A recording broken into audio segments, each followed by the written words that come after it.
आज के इस नए दिन, इस नए साल के लिए परमेश्वर का धन्यवाद करते हैं। आप सब लोगों को हमारे परिवार की तरफ से और क्राइस्ट मुक्ति द्वार फेलोशिप की तरफ से बड़ा दिन, नया साल बहुत बहुत मुबारक। ये नया साल आप लोगों के लिए परमेश्वर की ओर से बहुत सी आशीषें लेकर के आए, बहुत सी सफलताएं लेकर के आए, बहुत सी वो चीजें, वो बातें जो आप परमेश्वर से पाना चाहते हैं, जो बातें आप अपने जीवन में देखना चाहते हैं। इस नए वर्ष में परमेश्वर आपको वो सारी आशीषें दे और सारी सफलताएं दे, आपकी हर एक प्रार्थना का उत्तर दे। ये हमारी परमेश्वर से प्रार्थना है। हमारा आज का थीम है, वो है प्रभु यीशु मसीह की प्रार्थना अपने चेलों के लिए। मेरे साथ निकालें आप, इसका रेफरेंस है यूहन्ना रचित सुसमाचार, उसका 17वां अध्याय 16 और 17 आयत। Gospel of John chapter 17 verse 16-17। ये वो बातें हैं जो परमेश्वर के आत्मा ने मुझ पर प्रकट की 31 तारीख में। मैं बैठा था, प्रभु के साथ बैठ के बात कर रहा था कि प्रभु मेरे लिए क्या है, कलीसिया के लिए आपके पास क्या है, क्या चाहते हैं आपकी हम इस साल में, किस तरह से काम करें, कैसे काम करें। तब परमेश्वर के आत्मा ने ये वाली बात मेरे मन में डाली, प्रभु यीशु मसीह की प्रार्थना अपने चेलों के लिए, डिसाइपल्स के लिए, उन स्त्री पुरुषों के लिए, बच्चे बुजुर्ग जवानों के लिए जो प्रभु यीशु मसीह को फॉलो कर रहे हैं, जो प्रभु यीशु मसीह के हो गए हैं, जिन्होंने अपना जीवन प्रभु यीशु मसीह को दे दिया है, उनके लिए प्रभु यीशु मसीह की प्रार्थना है। ये प्रार्थना क्या है? यूहन्ना रचित सुसमाचार 17 अध्याय उसकी 16 और 17 आयत लिखा है। प्रभु यीशु मसीह कहते हैं कि जैसे मैं संसार का नहीं, वैसे ही वे भी संसार के नहीं। बहुत ही महत्वपूर्ण बात है ये, बहुत खास और बहुत ही जरूरी बात है ये।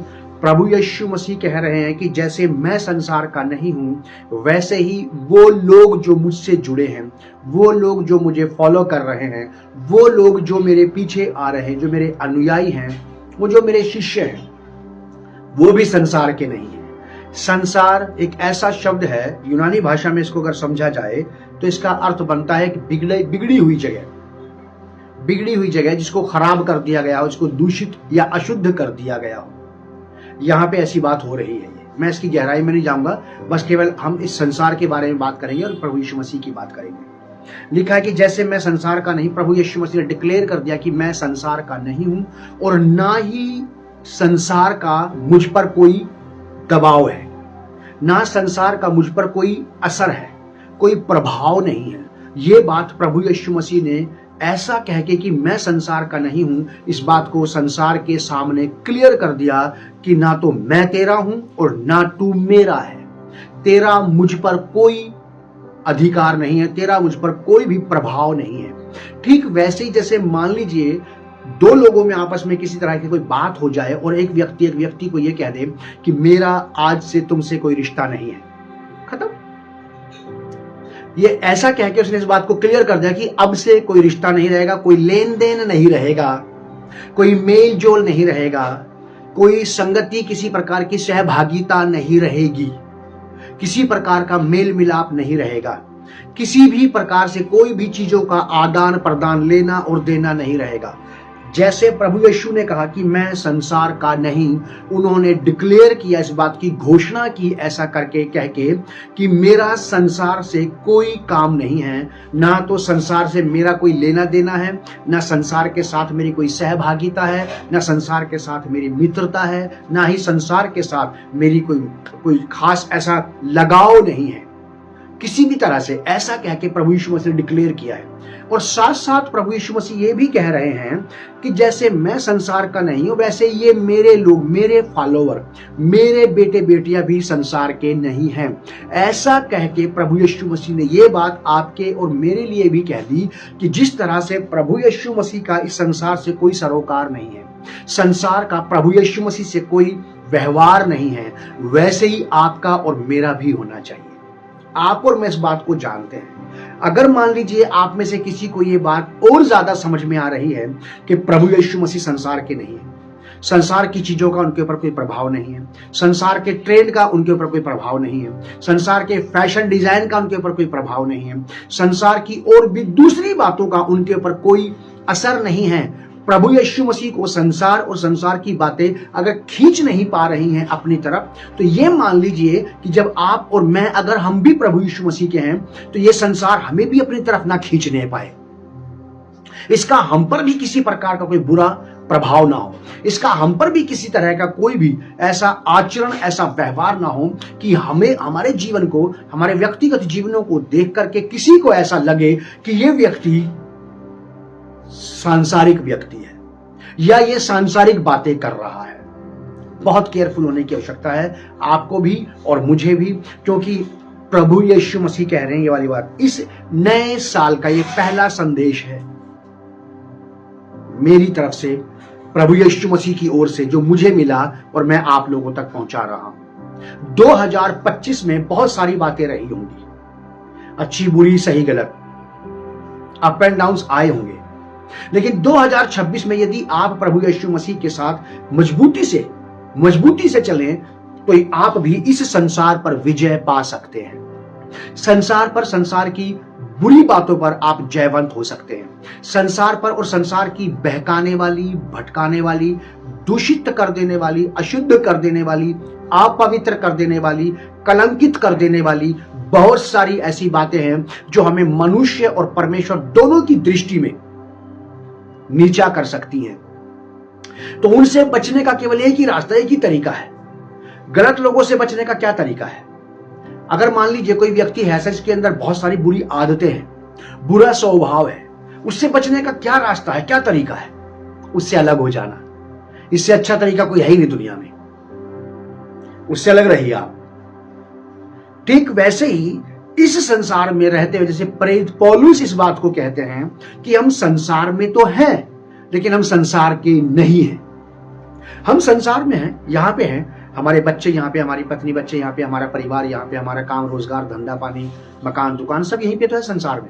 संसार में हमारा लेन देन रहेगा, लेकिन हम इस संसार के तरीकों से, संसार के पैटर्न पर, संसार के तौर तरीकों से अपना जीवन यापन नहीं करेंगे और ना ही संसार के तौर तरीकों के अनुसार हमारा जीवन व्यवहार रहेगा। इसी संसार में रहते हुए, इसी संसार में जीते हुए हम परमेश्वर को जिएंगे, परमेश्वर की बातों को जिएंगे, परमेश्वर के राज्य को जिएंगे, हम परमेश्वर को जिएंगे इसी संसार में रहते हैं। ये चैलेंज है, ये चुनौती आपको मिलना चाहिए नए साल के पहले संदेश में।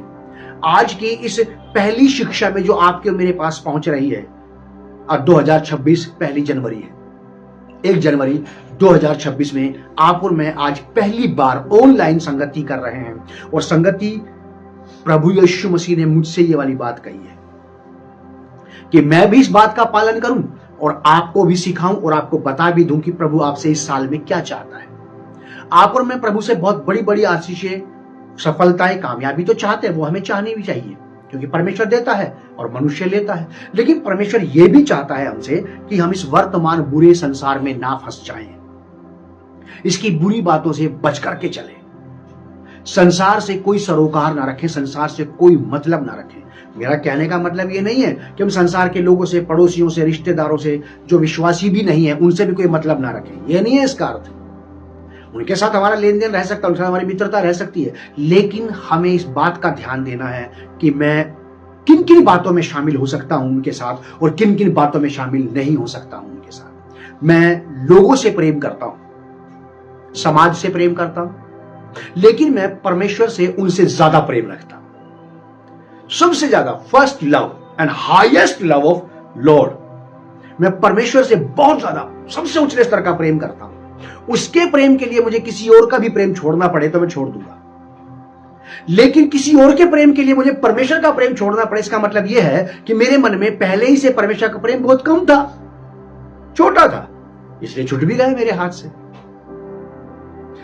प्रभु यीशु मसीह ने यह बात पवित्र आत्मा के द्वारा मुझ तक पहुंचाई कि जैसे मैं संसार का नहीं हूं, मैं इस बात को समझ लूं कि मैं संसार का नहीं हूं और ना ही संसार मेरा है। यह बात कलीसिया को समझ जाना चाहिए। फिर यीशु मसीह ने अपने चेलों के बारे में, आपके मेरे बारे में कहा, कह रहा वैसे ही वे भी संसार के नहीं हैं, आप और मैं। बहुत निहायत जरूरी है आपके और मेरे लिए। इस 2026 में बच करके चले, संभल करके चले, बड़ी समझदारी से चले। लिखा है सत्य के द्वारा, 17वीं आयत में लिखा कि सत्य के द्वारा उन्हें पवित्र कर, तेरा वचन सत्य है। प्रभु यीशु मसीह कह रहे हैं ये बात। मैं संसार का नहीं हूं, ये भी संसार के नहीं है। हे पिता, इन लोगों को सत्य के द्वारा पवित्र कर, तेरा वचन सत्य है। तेरा वचन सत्य है। परमेश्वर का वचन सत्य है। सत्य का मतलब है सत्य कभी ना तो मिटता है, ना खत्म होता है, ना धूमिल पड़ता है, ना रुकता है, ना थकता है और ना बदलता है। सत्य सत्य ही रहता है, अपने लेवल पे रहेगा, चाहे दुनिया में कुछ भी हो जाए उसके खिलाफ, उसके विरोध में, उसके अगेंस्ट में, उसके विपरीत, चाहे कितना ही बलवा मच जाए, लेकिन सत्य अपनी जगह से टस से मस नहीं होता है। वो सत्य है। जो बदल जाए वो सत्य ही क्या फिर? जो बदल जाए वो सत्य ही क्या फिर? इसका मतलब वो सत्य नहीं था। वो केवल कहता तो था कि मैं सत्य हूं, लेकिन बदल गया तो सत्य सत्य नहीं रहा फिर। प्रभु यीशु मसीह कहते हैं कि सत्य के द्वारा उन्हें पवित्र कर, तेरा वचन सत्य है। आप इस बात को याद रखें। कोई भी व्यक्ति इस जीवन में, इस दुनिया में बिना परमेश्वर के वचन के पवित्र नहीं हो सकता है। आप और मैं इस संसार से, इस संसार में बिना परमेश्वर के वचन के बचकर नहीं चल सकते हैं। परमेश्वर का वचन ही आपको और मुझे हिदायत देगा, आपको और मुझे इंस्ट्रक्शंस देगा, सलाह देगा, सुझाव देगा। परमेश्वर का वचन ही आपको और मुझे अगुवाई करेगा, आपको और मुझे मार्गदर्शन करेगा कि क्या करना चाहिए, क्या नहीं करना चाहिए, कहां जाना चाहिए, कहां नहीं जाना चाहिए, क्या बोलना चाहिए, क्या नहीं बोलना चाहिए, कैसे रहना चाहिए, कैसे नहीं रहना चाहिए। और ये सारी बातें तब होंगी जब आप और मैं वचन का ज्ञान रखेंगे, वचन की पहचान रखेंगे, वचन का नॉलेज रखेंगे। जब आप और मैं वचन को पढ़ेंगे, अगर आप पढ़ सकते हैं हिंदी या इंग्लिश, कुछ भी, जो भी भाषा आपको अच्छे से समझ आती है, उस भाषा में आप पवित्र शास्त्र बाइबल को जरूर पढ़ें और रोज पढ़ें, क्योंकि यही वचन है जो आपको और मुझे रोज जीने और चलने में मदद करेगा कि आपको और मुझे प्रभु के लिए, मसीह के लिए कैसे रहना चाहिए। प्रभु यीशु मसीह कहते हैं कि सत्य के द्वारा उन्हें पवित्र कर। यूहन्ना रचित सुसमाचार उसका पहला अध्याय देखिए, लिखा है कि आदि में वचन था और वचन परमेश्वर के साथ था और वचन परमेश्वर था। यह वचन हमें प्योरीफाई करता है। प्योरीफायर जानते हैं आप, जो आरओ अपने घर में लगा रखा है, एयर फिल्टर जो कार के अंदर या मोटरसाइकिल में, स्कूटर में लगाया जाता है। अब जैसे हवा के अंदर पोल्यूशन फैल रहा है, प्रदूषण फैल रहा है, तो लोग अपने अपने घरों में एयर प्योरीफायर का इंतजाम कर लेंगे ताकि उनके घर के अंदर की जो हवा है वो हवा ताजा रहे, ताकि वो आसानी से ब्रीथ कर सके, श्वास ले सके, श्वास छोड़ सके और किसी प्रकार का लंग्स इन्फेक्शन उनको ना होने पाए।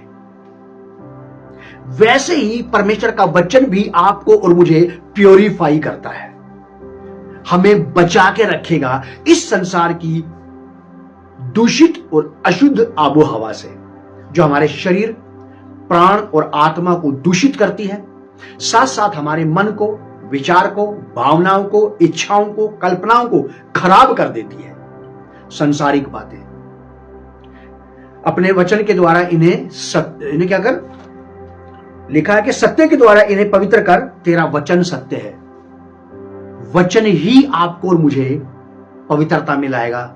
सत्य को जानेंगे हम। बाइबल में यीशु मसीह ने कहा, यदि तुम मेरे वचन में बने रहो और मेरी बातों को मानो तो तुम सत्य को जानोगे और सत्य तुम्हें स्वतंत्र करेगा। यदि तुम उसमें बने रहो तो सत्य को जानोगे और सत्य तुम्हें स्वतंत्र करेगा। सत्य आपको और मुझे आजाद करता है झूठ से, ढोंग से, पाखंड से, बनावटी जीवन से।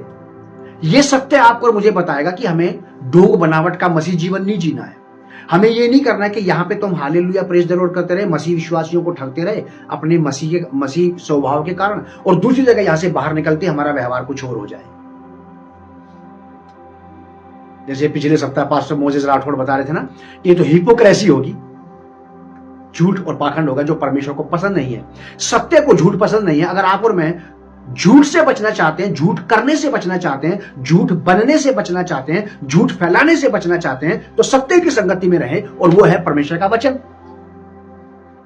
वही आपको मुझे सलाह देगा कि ये चीज ठीक नहीं है। लिखा है आदि में वचन था, वचन परमेश्वर के साथ था और वचन परमेश्वर था।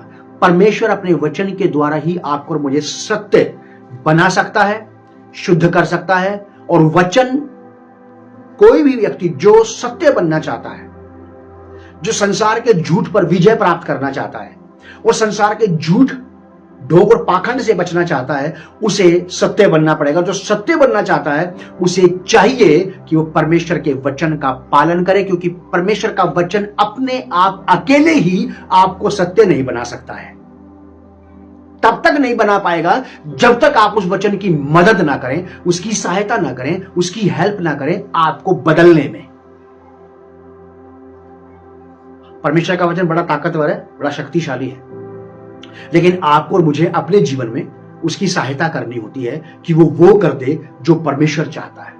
अगर मान लीजिए आज के दिन परमेश्वर आप में से, मुझ में से किसी से चाहता है कि आज पूरा दिन झूठ ना बोले, ठीक है, आप और मैं अकेले इस हिम्मत को नहीं जुटा सकते। हम चाहते तो हैं कि आज मेरे मुझे कोई झूठ ना निकले, चाहते तो हैं, दिल से चाहते हैं, मन से चाहते हैं। लेकिन अगर मान लीजिए हम परमेश्वर के वचन के साथ मिलकर प्रयास ना करें कि मेरे सामने अगर कोई बात करने वाली बात आ जाए तो चाहे कुछ भी हो जाए, मैं झूठ ना बोलूं, समझदारी से उत्तर दूं और जवाब दूं और कहूं कि नहीं, ऐसा नहीं है, ऐसा है।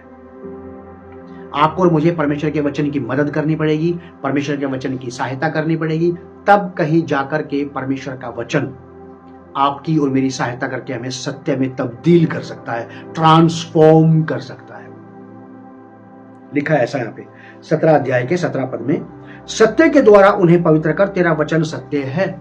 यूहन्ना रचित सुसमाचार उसका पहला अध्याय और उसकी 14वीं आयत में क्या लिखा, देखिए, लिखा है कि वचन देहधारी हुआ और अनुग्रह और सच्चाई से परिपूर्ण होकर हमारे बीच में डेरा किया। सत्य से परिपूर्ण होकर के, वर्ड ने, वचन ने, केवल वचन ही आपको और मुझे सत्य से भरपूर बना सकता है। हमें सत्य से भर भी सकता है और हमें सत्य बना भी सकता है वचन। लेकिन आपको और मुझे वचन की सहायता करनी पड़ेगी। आदि में और वचन देहधारी हुआ और अनुग्रह और सच्चाई से परिपूर्ण होकर हमारे बीच में डेरा किया, और हमने उसकी ऐसी महिमा देखी जैसी पिता के इकलौते की महिमा हो। वचन हमारे बीच में सच्चाई से लबरेज होकर के, फिलअप होकर के, परिपूर्ण होकर के हमारे बीच में आ गया। अब यही वर्ड जो परमेश्वर के सत्य से भरा हुआ है, अगर ये वचन आपके और मेरे अंदर काम करने लगे तो जान लीजिए कि आप और मैं भी सत्य से भर जाएंगे, सत्य से परिपूर्ण हो जाएंगे, सत्य से लबरेज हो जाएंगे। जैसे कि हम लोग बोलते हैं ना कि मेरा प्याला परमेश्वर के आशीषों से भर गया है, मेरा प्याला छलक रहा है उसके आनंद का, उसकी शांति का, उसकी सफलता का, उसकी तरक्की का, उसकी उन्नति का। अगर आपने और मैंने वचन से अपने आप को भर लिया है तो फिर आप ये भी कह पाएंगे कि मेरा प्याला भर गया है सत्य से, और सत्य छलक रहा है मुझ में से, अब सत्य छलक रहा है। ये तो लिखा है यहां पे, वचन देहधारी हुआ और उसने अनुग्रह और सच्चाई से परिपूर्ण होकर हमारे बीच में डेरा किया। आप और मैं सत्य से भी भरपूर हो जाएं और इस संसार से, वर्तमान बुरे संसार से बचे रहें। प्रभु परमेश्वर आपसे और मुझसे इस 2000 साल में यही चाहता है। 2026 में परमेश्वर आपसे और मुझसे यही चाहता है कि आप और मैं एक ऐसा जीवन निर्धारित करें अपने लिए, ऐसा मार्ग निर्धारित करें अपने लिए जिसमें मुझे सत्य को ना छोड़ना पड़े। संसार में अगर रहे तो संसार आपको यही सिखाएगा कि आप सत्य के विरोध में काम करें, सत्य के खिलाफ काम करें, सत्य के अगेंस्ट में चले जाएं। संसार में मेरे पास बहुत सारे ऐसे अनुभव हैं कि संसार में रहते हुए झूठ और चालाकी के बिना काम नहीं चलता है। लेकिन जो लोग संसार से पार हो चुके हैं, संसार की पकड़ से आजाद हो चुके हैं, वे केवल सत्य को ही काम में लाते हैं और सत्य से ही सफल होते हैं। फिर चाहे सफलता आए या ना आए, वे सत्य का दामन कभी नहीं छोड़ते। वे सत्य से ही लिपटे रहते हैं, सत्य उनमें समा जाता है। यूहन्ना रचित सुसमाचार 17 अध्याय उसकी 16वीं और 17वीं आयत एक बार फिर से रिपीट करके पढ़ के मैं इसे यहीं पे समाप्त कर दूंगा। और परमेश्वर की ओर से और मेरी ओर से आपके लिए नए साल की यही शुभकामनाएं हैं और यही सबसे पहला दिशा निर्देश आपके लिए है। क्या? जैसे मैं संसार का नहीं, 1 जनवरी 2026 से लेकर के 31 दिसंबर 2026 तक आपको यही प्रयास करना है कि आप संसार में ना लिप्त हो जाएं, संसार में फंस के ना रह जाएं, काम रोजगार के बहाने से, पत्नी बच्चों के बहाने से, किसी भी तरह से कई सारे बहानेबाजी आ सकती हैं, लेकिन आपको संसार के साथ सहमत नहीं होना है।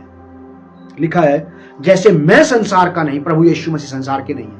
मैंने बताया आपको, इसका मतलब यह है कि संसार का उनके ऊपर कोई प्रभाव नहीं है, संसार का कोई असर उनके ऊपर नहीं है, संसार से उनका कोई लेना देना ही नहीं है, संसार से ना कोई मित्रता है, ना कोई संसार से दोस्ती है, ना कोई रिश्तेदारी है, संसार से और संसारिक चीजों से। जैसे जैसे आप और मैं संसारिक चीजों से अलग हटते जाएंगे, मान लीजिए कि आप संसार से अलग हटते जा रहे हैं और परमेश्वर के राज्य में उसकी उपस्थिति में बढ़ते जा रहे हैं, महिमा से महिमा में बढ़ते चले जाएंगे आप। प्रभु यीशु कहते हैं जैसे मैं संसार का नहीं वैसे ही वे भी संसार के नहीं। ये प्रभु यीशु मसीह ने कहा आपके बारे में। अब आपको और मुझे प्रभु यीशु मसीह की बात का आदर करना पड़ेगा। अगर आप कहते हैं कि प्रभु यीशु मसीह मेरा जीवन है, मेरा आधार है, मेरा उद्धार है, मेरा स्वामी है, मेरा मालिक है, तो उसने आपके बारे में भी कही यही वाली बात कि आप भी संसार के नहीं हैं। अब आपको प्रभु यीशु मसीह की बात का मान रखना पड़ेगा अपने जीवन में और आपको करके दिखाना पड़ेगा कि प्रभु आपने जो बात मेरे विषय में कही थी कि मैं संसार का नहीं हूं, सचमुच मैंने उसको कर दिखाया है कि मैं सच में ही संसार का नहीं हूं। संसार अशुद्ध करता है, दूषित करता है, खराब करता है और सत्य पवित्र करता है, निर्दोष बनाता है, आज्ञाकारी बनाता है। सत्य आपको परमेश्वर की बातों में ढाल देगा और संसार आपको हमें शारीरिक, संसारिक और शैतानी बातों में ढालता चला जाएगा। फैसला आपके और मेरे हाथ में है कि मुझे आज से, इस एक दिन से, 1 जनवरी 2026 से कैसे जीना है। आप और मैं अपने आप नहीं कर सकते। पहले ही बताया गया कि अपने वचन के द्वारा इनको सत्य बना, तेरा वचन सत्य है, उसके द्वारा इनको पवित्र कर। आपको परमेश्वर के वचन की जरूरत है, मुझे भी जरूरत है, क्योंकि परमेश्वर का वचन ही, यूहन्ना पहला अध्याय उसके 14 पद में लिखा है कि वचन अनुग्रह और सच्चाई से परिपूर्ण होकर उसने हमारे बीच में डेरा किया। जैसे मैं संसार का नहीं वैसे वे भी संसार के नहीं, सत्य के द्वारा उन्हें पवित्र कर, तेरा वचन सत्य है। परमेश्वर का वचन ही सत्य है। आकाश और पृथ्वी टल जाएंगे, बदल जाएंगे, प्रभु यीशु ने कहा लेकिन मेरी कही गई बातें बिना पूरा हुए नहीं टलेंगी। यही सत्य है जो कभी नहीं बदलता, यही सत्य है जो कभी नहीं टलता, यही, इसी को सत्य कहते हैं जो कभी मात नहीं खाता, इसी को सत्य कहते हैं जो सामने वाली चीजों को देख करके बदलता नहीं है एकदम। अभी तो मैं कुछ और कह रहा था, जैसे ही कुछ और सांसारिक लोग, मेरे दोस्त मेरे सामने आए तो मैं एकदम बदल गया, उनके जैसा बन गया। नहीं, सत्य पर अदल बदल के कारण छाया नहीं पड़ती। सत्य एवरलास्टिंग, शुरुआत से लेके अंत तक एक ही जैसा रहेगा। बाइबल में ऐसा लिखा, मुझे बहुत अच्छी बात याद आ गई, सुनिए। प्रकाशित वाक्य में लिखा है यीशु मसीह के बारे में, परमेश्वर यहोवा के बारे में, कि वो अल्फा और ओमेगा है। अगर वो अल्फा और ओमेगा है तो उसकी बात भी अल्फा और ओमेगा ही है। फिर उसका शब्द, उसका वचन भी अल्फा और ओमेगा है। वो शुरुआत से ही सत्य है और आखिरी तक सत्य ही बना रहा। बस आपको और मुझे यही सीखना है इस साल में। यूहन्ना रचित सुसमाचार 17 अध्याय उसकी 16 और 17 आयत को आप हमेशा याद रखिए। और आपको और भी बहुत सारे वचन मिलेंगे। परमेश्वर के बहुत सारे सेवक हैं जो आपके जीवन को बढ़ाने में आपकी मदद करते हैं परमेश्वर के वचन के द्वारा। उनकी बातों को भी याद रखें, लेकिन आप इस बात को जरूर याद रखें कि संसार में रहते हुए कोई भी व्यक्ति अपने जीवन से परमेश्वर को महिमान्वित नहीं कर सकता। परमेश्वर को ग्लोरीफाई करने के लिए आपको और मुझे संसार को छोड़ना पड़ेगा, ताकि हम संसार से बाहर निकल के, इसकी बातों से बाहर निकल के उसकी बात को पहला स्थान दें। आइए प्रार्थना करें। आदरणीय पिता परमेश्वर, प्रभु यीशु मसीह के नाम से आपका धन्यवाद और आपकी तारीफ करते हैं, क्योंकि आप इसके योग्य परमेश्वर हैं। इजराइल के परमेश्वर, सेनाओं के यहोवा, हम आपका धन्यवाद करते हैं। धन्यवाद करते हैं कि आपने अपने पुत्र प्रभु यीशु मसीह को संसार में भेज के, हम लोग जो तितर बितर हुए थे संसार में, हम सबको प्रभु यीशु मसीह के द्वारा से आपने एक किया, इकट्ठा किया, जमा किया और अपने राज्य का वारिस बनाया, अपनी संतान होने का अधिकार दिया। हम आपका बड़ा धन्यवाद करते हैं। प्रभु यीशु मसीह के नाम से पिता धन्यवाद करते हैं कि ये नया साल भी आप हमारे जीवनों में ले आए, ये नया वर्ष भी आपने हमें दे दिया, बीते गए वर्षों में भी आपने हमें संभाल के रखा, ये नया साल आपने हमें और दे दिया और अपनी आशीषों से भरपूर करके सजा धजा करके आपने भेजा है। जैसा कि भजन संहिता 65 अध्याय के 11वें पद में लिखा है कि वर्ष पर मानो उसने आनंद का, भरपूरी का, सफलता का मुकुट रख दिया। जैसे आपने और हमने अपने घरों में क्रिसमस ट्री को सजाया, इससे भी कहीं ज्यादा बेहतरीन तरीके से आशीषों से भरपूर करके परमेश्वर ने यह नया साल आपके और मेरे पास भेज दिया है। अब इस नए साल में से परमेश्वर आपको, आपकी पीढ़ियों के लिए सारी आर्थिक आत्मिक आवश्यकताएं पूरी करता रहेगा। इसी साल में परमेश्वर ने यह आशीष भी रखी है कि आप और मैं इस वर्तमान बुरे संसार से कैसे बचे रहें। इसी साल में परमेश्वर ने यह आशीष भी इसके अंदर रखी है कि आप और मैं कैसे परमेश्वर के साथ जुड़ते बढ़ते गहरे होते चले जाएं। प्रभु आप इनको आशीष दें, इस नए साल में बहुत आयत से आशीष दें, हर एक के मनोरथों को पूरा करें, हर एक की आर्थिक आत्मिक जरूरतों को पूरा करें। ये नया साल परमेश्वर यहोवा जो आपने दिया है, मैं ये प्रार्थना करता हूं इस नए साल में ये अपने जीवन की आर्थिक आत्मिक तरक्की उन्नति बढ़ते जाएं। जैसा कि प्रेरित यूहन्ना ने कहा कि हे प्रिय, जैसे जैसे तू सब बातों में उन्नति कर रहा है, वैसे वैसे तू आत्मिक बातों में भी उन्नति करता चला जाए। जैसे जैसे तू आत्मिक उन्नति कर रहा है, वैसे वैसे तू और भी सब बातों में तरक्की करता चला जाए। परमेश्वर की ओर से आपको बैलेंस्ड ब्लेसिंग मिलने पाए, ताकि आप और मैं बैलेंस्ड रहें आशीषों में, और इस नए साल में आपके सारे मनोरथों को पूरा करें। आपको शरीर, संसार, शत्रु और शैतान की सारी चाल और जाल में परमेश्वर फंसने से बचाए रखें। पवित्र आत्मा की अगुवाई में बने रहें, पवित्र आत्मा आपको प्रभु के मार्गों पे बनाए रखें, और आप इस संसार से बचे रहें और सत्य में पलते बढ़ते चले जाएं। प्रभु यीशु मसीह के नाम से इस प्रार्थना को हम मांग लेते हैं, आमीन। God bless you and shalom on you. प्रभु आप लोगों को बहुत आशीष दे, और नया साल एक बार फिर से आप सबको, आपके परिवार को, आपके प्रियजनों को हमारी तरफ से बहुत बहुत बधाइयाँ, बहुत बहुत शुभकामनाएं, और परमेश्वर की ओर से आपको इस नए साल में नई नई आशीषें मिलती रहें और आप आत्मिक रीति से नए नए आयाम पर, नए स्तर पर उठते चले जाएं। जय मसीह की।